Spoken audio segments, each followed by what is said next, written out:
হচ্ছে মৌতের যন্ত্রণা শুরু হয়ে গেলে, মৃত্যুর যন্ত্রণা শুরু হয়ে গেলে আগে পা থেকে শুরু হয়ে আস্তে আস্তে গলার দিকে আসে।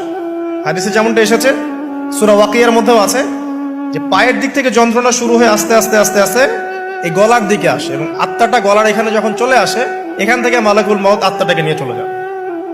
এবং চোখ দিয়ে তাকিয়ে থাকে মানুষ, রুহটা চলে গেলে মানুষ চোখ দিয়ে তাকিয়ে থাকে।